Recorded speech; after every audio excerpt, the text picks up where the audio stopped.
What's up, YouTube? Welcome back to another episode of the Universim Season 5, and we are coming in, hopefully, very close, if not immediate, to the release of the first rocket for this series. And the first rocket for this series is headed to the moon. The reason I'm not asking anybody where to go is because there is a plan here, and that plan is to get all three parts for the planet cracker. The first one we are going to is, well, the first one, sorry, is on the planet that we're on. The second one we're going to get is the one on the moon, and then the third one is a planet somewhere out to the right. I'm not going to say east because there is no north, east, south and west in space. So perfect timing. That is now done, so we can get that launched. Nothing too different to what I normally do. 15 nuggets this time instead of 20. What I didn't know was I was setting up a lot of matinators, unfortunately.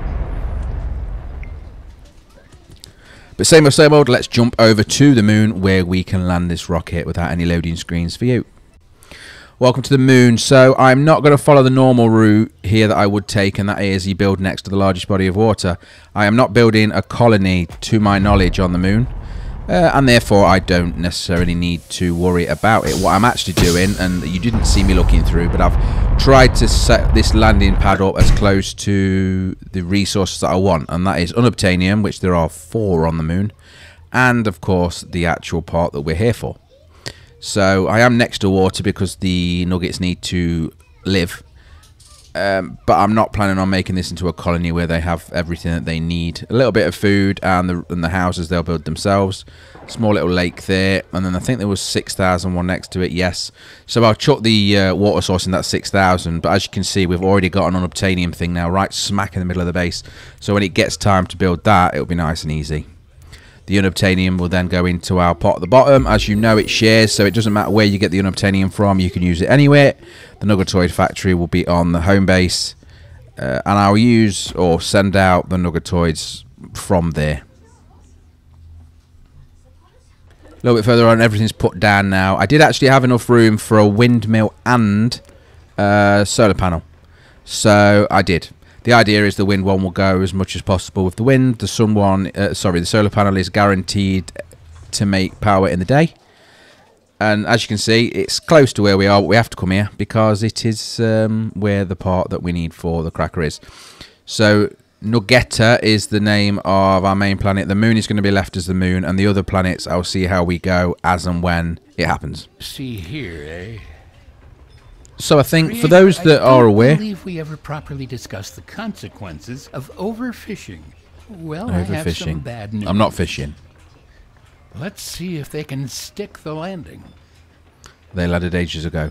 Anyway, so for those of you that aren't already aware, the moon is quite an easy one to do, simply because if you've got a decent planet, home planet, where your people are not scared of you and you're getting the creator points coming in, between putting water down and the trees, you can pretty much sort the moon out, no problem. Takes a little bit of time, but doesn't take that much. I mean, the trees are the hardest part because they are quite expensive. Interplanetary trade is essential to keeping your colonies stocked up.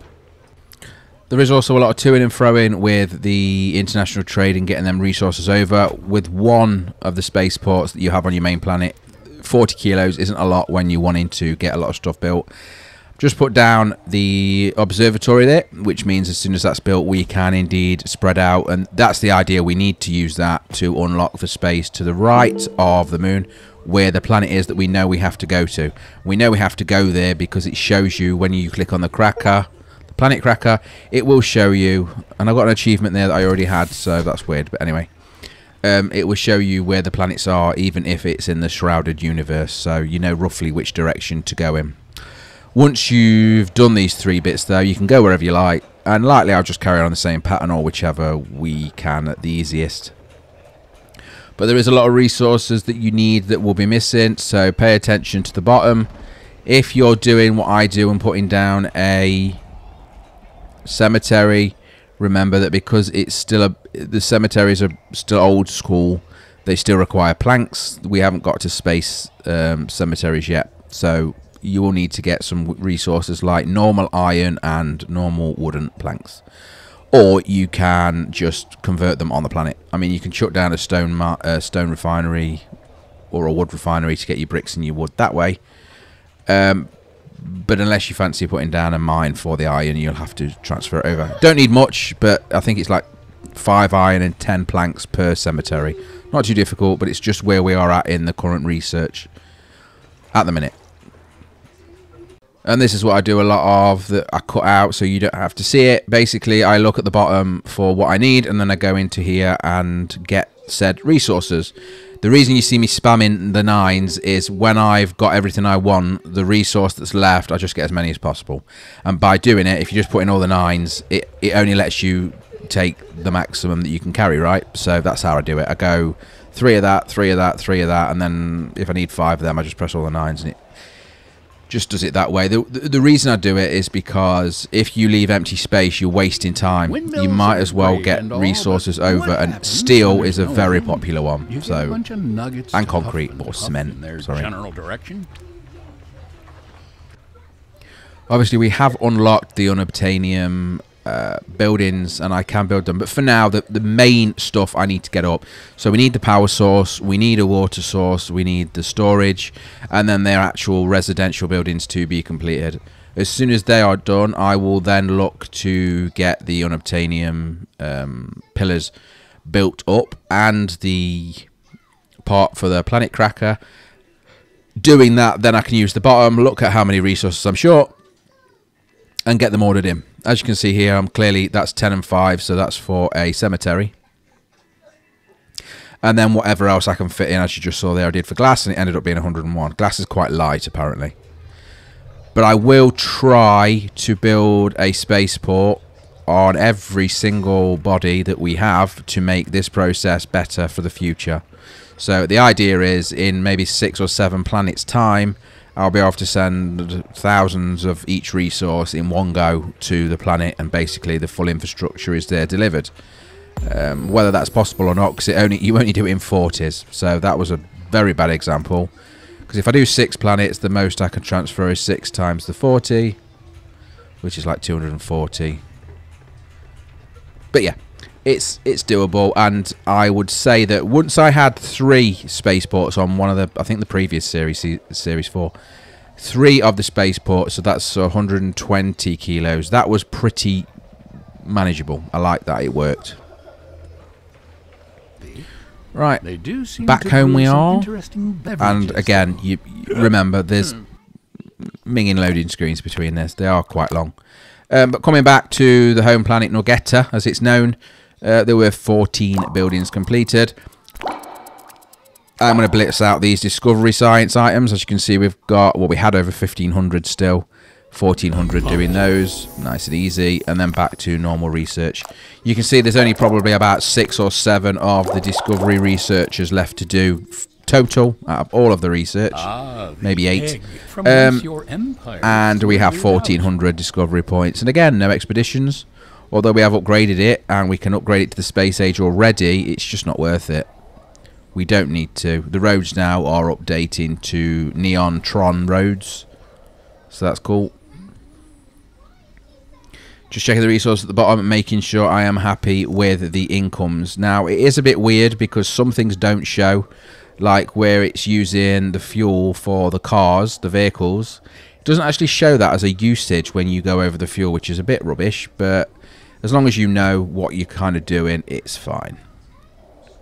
And as I said, when I placed the spaceport, I placed it on the desert for the reason that I was going to chuck loads of the oil wells down, and I'm doing so.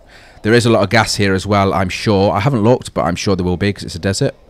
But at the minute, our gas income is about 30 or 40 a minute because I've built loads of others. So we'll just get the oil up for now and see how it goes.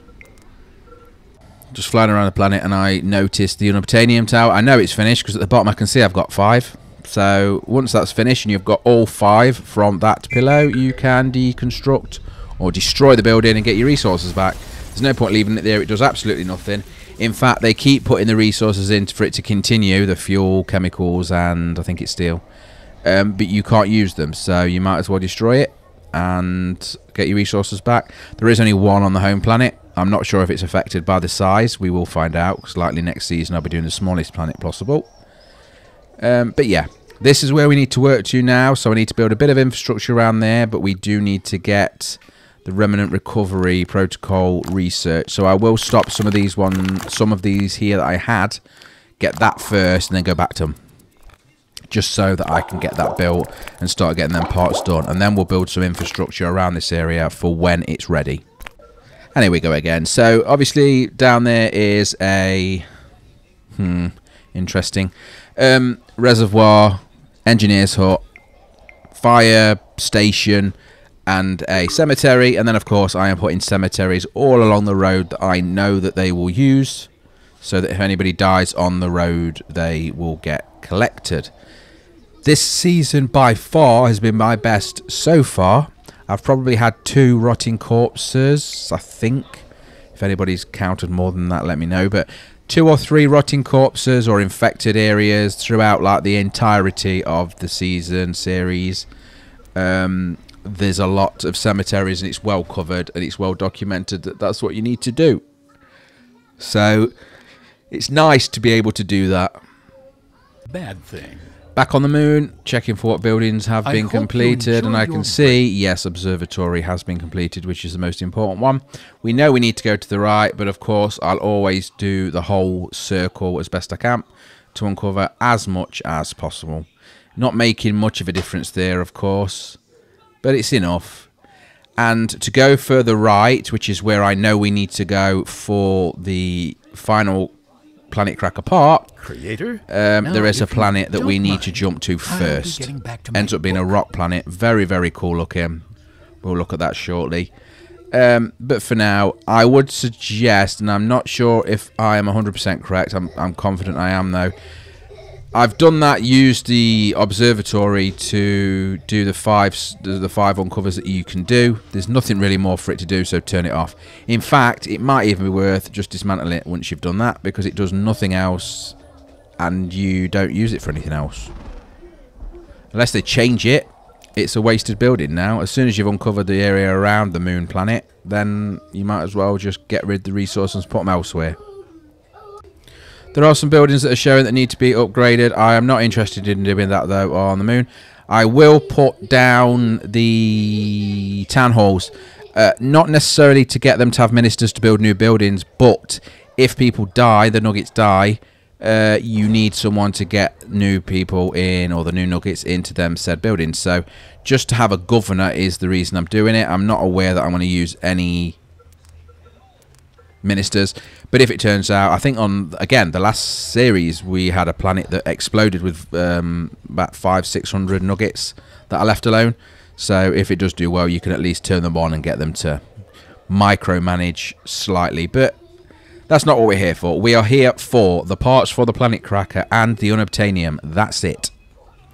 In terms of another planet to colonize and actually build like a base or something like that on, like our original, I want to be way, way, way, way further out in the solar system than where we are. I don't want to do one like just a couple of planets across. I'd like to try and find a large planet, maybe, I don't know, 6 or 7 hops across. Is my idea. There's no logic behind it, just it's an end game for me. And with the research now in tow for the planet cracker items, you can see I can now build that building, and then building an engineer's hut on the way to allow them to make the road to get here. Once it's collected, we will rip it down, and any infrastructure around there will also be ripped down and the resources given back to us. Getting another rocket ready. This rocket is for the planet that I mentioned, the one to the right. It is a planet that is on the way to the one we need to get to, but I can't get to that one because we can't see it. So I'm going to have to go to the planet in between, build an observatory, use the observatory to uncover more area, which will uncover the planet that we actually need to get to. And then we can send another rocket there. Quite simple. You just basically bunny hop in. Hopping from planet to planet, moon to moon. I mean, they're all the same. There is no moons, technically. But yeah, locating the first item is here. So we can now click build on that as well, because we do have that. The infrastructure is already sort of over here. Water, engineer, cemetery, fire engines, fire station. And I'll likely build around this as well, because, in fact, I know I'm going to. I'll put the airport and that around here because it's a nice open area, and why not? It's an area that's easy to build on that I haven't chucked trees down on, so it will make it a lot quicker for the labourers to deliver and then the builders to build without having to chop down 1,000 trees. Okay, with the rocket ready, we can indeed go to the rock planet. It doesn't show there, but it is called the rock planet. Very cool looking. We'll see when we get there, of course. And off we go again. Very straight, very vertical. Not a realistic rocket launch for an orbit, but never mind. It's not about that. It's not Kerbal Space Program at the end of the day. It is the Universim. What I realised here was it took forever for the constructors, the builders, to turn up and actually build the building. Even though I said it as a priority, they built everything around it first. I'm not sure what the logic is there for that, but it is what it is, and it's not the end of the world. So you can kind of figure out who's supposed to be building it, because if you click on it, it shows the constructors, and then you can use the telekinesis power to bring them over. But from experience, that doesn't force them to build it, unfortunately. The rocket has arrived at the other planet, but I'm not quite ready to leave just yet. Right, so I'm about ready to leave now. I've got a few more of these garages built to get maybe up to 700 out of the 1,200 we've got. To have vehicles, just to get them moving around a bit quicker, because we are starting to spread around the planet, and it is quite impactful for them to walk. Click and colonize now. We can go over to this planet, but it does actually crash. I don't know why. It goes into this screen, and then I'm going to leave it on, and it goes into a weird screen and then crashes the game. Reloading got us in, but it took me a few seconds to remember that I wasn't actually recording. So you haven't missed much, just landing and setting up. This is the rock planet. It looks really cool. There is a lot of new fauna, animals, and etc. here. The trees are made of rock, which look quite cool as well. Firstly, though, I'm going to build the standard infrastructure. So the water pump is in, the reservoir is in, the engineer's hut. I was going to put the town hall down, but I stopped myself because that's not quite what you do first. Don't want to waste the resources on that. The battery, the solar panel, and the wind turbine. You get 40 power from the ship while it's there because it's got solar panels on it. But of course, as soon as the planet is safe, you can rip that down for the town centre, so you can name it and you lose that 40 power. But I'm not worried about that, but it is a 40 fixed power until that point. Now, the animals on this planet are really weird, cool looking. This thing here, it's kind of a green giraffe platypus thing. It's called an artidome. Absolutely no idea. Then there's this thing that looks like something out of Warhammer. Side chomps. It's quite cool. And quite a few others. This is the first time I've seen any of these animals actually so far. So it's nice to see that there is a lot of alien animals on these various different planets. That is a 𝐿𝐘𝐒. The massive negative, though, is there are no exiles, to my knowledge, on these other planets or aliens. Now, if I build a colony and then you get exiles from you people that leave you, maybe that's what it is. It's actually that I just haven't tried hard enough or left it long enough yet. But this planet needs some trees. Got loads of water already, but needs some trees, so I'll get them put down, as you can see. And they are actually stone trees. Cool. Very cool. And from the thumbnail, you should have seen that the moon for this planet is awesome as well. But it doesn't hurt to use your creative points to make the planet as livable as possible. Jumping through a few of the planets just to have a look at what's happening. Nothing worth showing. We're back now, and this one has finished. So you can see that first item there is finished. The relaunch button at the bottom is what I clicked, and it kind of goes into end screen and ignores the fact that you're missing 2. I'm not clicking that. I'm not sure if I can, but I'm not going to try. I'm going to get the other 2 parts first and make sure that we are good to go. You can see I've got a hydro collider there, making sure that lake stays full. It's not keeping it at 100%, it's just making it almost like 0 negative, so that it stays about 96-97%, which is good for me. I wouldn't want it to keep it 100% because then you're wasting the fuel and steel that it uses. Another batch of matinators on their way out and already set into relationships, and they are already on their way to do their magic and make 5. So that's 25 guaranteed nuggets we're going to get from them. 5, likely more. You can see an aeroplane up there because I did get that built on the main planet. As it stands, though, I do need to go to the moon and the rock planet and just get that unlocked specifically for moving on to the actual planet we need to get to. So you can see here we'll fly to the rock planet. And when the loading's over, luckily the building that was completed was the observatory, so I will give it that. And we can then uncover, and hopefully, yes, there is a planet. Look, you can see it flashing. That is where our final part of the planet cracker is, and where we need to go to. That is where we'll be going next, as soon as I have got the rocket fueled up and resourced up, etc, etc. A couple of broken satellites up there as well to get some free goodies. But now we've done that again, this observatory is a bit of a waste as well. So I'm pretty sure turning it off definitely, but ripping it down and getting the resources back is likely the best option. We are at time now, though, so I am going to end the episode here, and for next episode we will hopefully see all 3 parts come together and into that proper end game, doing it the correct, and I'm air quoting, correct way, because 𝐂𝐍𝐉𝐎𝐘 never actually came back to me and said if it was a bug, never classed it as a bug, but anyway. And in the meantime, I'll just make sure I do the micromanaging of the spaceports to get as many of these up and running as possible. You can see that one's actually almost ready, so that's our second one. But we'll be having the 3rd one on the rock planet, and then the 4th one on the whatever the planet is where we get the 3rd part. But that'll all be in the next episode, so thank you very much for watching. If you like the video, please click like. Any comments are welcome as always. Join us on Discord, subscribe for more. Take care, goodbye.